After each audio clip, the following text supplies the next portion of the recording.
লক্ষ্মীপুরের রামগঞ্জ সরকারি কলেজ মাঠে অন্তর্বর্তী সরকারের উপদেষ্টা মাহফুজ আলমকে নাগরিক সংবর্ধনার আয়োজন করা হয়েছে। এই মুহূর্তে সেখানে আছেন রিপোর্টার ফারুক আহমেদ। সরাসরি যাচ্ছি তার কাছে। জুলাই বিপ্লবের অন্যতম সংগঠক এবং অন্তর্বর্তীকালীন সরকারের উপদেষ্টা মাহফুজ আলমকে তার নিজ জন্মস্থান লক্ষ্মীপুরের রামগঞ্জে নাগরিক সংবর্ধনা দেওয়া হচ্ছে। তা আমি এই মুহূর্তে আছি লক্ষ্মীপুর সরকারি কলেজ মাঠে, যেখানে এখন হাজার হাজার নারী পুরুষে একেবারে কানায় কানায় পূর্ণ হয়ে গিয়েছে, যারা তাদের প্রিয় সন্তান মাহফুজ আলমকে দেখার জন্য এবং তার কথা শোনার জন্য রামগঞ্জ সরকারি কলেজ মাঠে সমবেত হয়েছে। আমরা দেখেছি যে অনেক মায়েরা তাদের সন্তানের ছবি নিয়ে আসছে, যারা জুলাই আন্দোলনে অর্থাৎ পতিত আওয়ামী লীগ সরকারের যেই নৃশংসতা তার বিরুদ্ধে আন্দোলন সংগ্রাম করতে গিয়ে যারা খুন হয়েছেন, যারা শহীদ হয়েছেন, তাদের ছবি নিয়ে মায়েরা এসেছেন, অনেক অভিভাবক এসেছেন, শিক্ষক এসেছেন, অনেক মায়েরা এসেছেন। এমনকি আমরা আইন শৃঙ্খলা বাহিনীর সদস্যদের দেখছি যারা জনতার কাতারে মিশে একাকার হয়ে গিয়েছেন।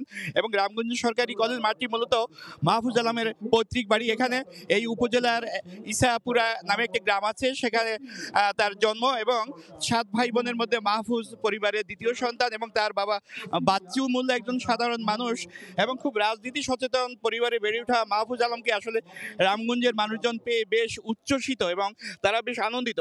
এবং মাহফুজ আলমের কাছ থেকে তারা কিছু কথাও শুনতে চায় এবং স্থানীয় লোকজনের সঙ্গে কথা বলেছি, তারা জানিয়েছেন যে এই রামগঞ্জের মানুষজনের কিছু দাবি আছে, যেমনটি এখন সরকারের উপদেষ্টা তিনি, যে কারণে তার কাছে গুরুত্বপূর্ণ দুটি দাবি হলো এখানে একটি রেল স্টেশন স্থাপন করা, একই সঙ্গে আরও বেশ কিছু গুরুত্বপূর্ণ দাবি আছে এবং গ্যাস সংযোগ, অর্থাৎ পাশের উপজেলা চাটখিল লক্ষ্মীপুর সদর চাঁদপুরের সারাস্তি হাজিগঞ্জে গ্যাস সংযোগ থাকতে কিন্তু রামগঞ্জে লাইনের গ্যাস নেই, যে কারণে এখানকার মানুষজন একটি রেল স্টেশন এবং গ্যাস সংযোগের জন্য তারা মাহফুজ আলমের কাছে দাবি জানাবেন, কারণ তিনি সরকারের একজন গুরুত্বপূর্ণ উপদেষ্টা।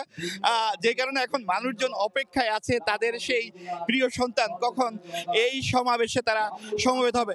আয়োজকরা জানিয়েছেন যে কিছুক্ষণ পরে মাহফুজ আলম মঞ্চে আসবেন এবং অন্যান্য যারা গুরুত্বপূর্ণ ব্যক্তিত্ব আছেন তারা তার সমর্থনে বক্তব্য দিবেন। তো আজকের এই নাগরিক সংবর্ধনার যিনি সভাপতিত্ব করবেন তিনি লক্ষ্মীপুর সরকারি কলেজের অধ্যক্ষ দিদারুল ইসলাম, তার সভাপতিতে আজকে এই নাগরিক সমাবেশ অনুষ্ঠিত হবে। এই ছিল আমার কাছে মাহফুজ আলমের নাগরিক সংবর্ধনার সবশেষ। সরাসরি যুক্ত ছিলাম লক্ষ্মীপুরে।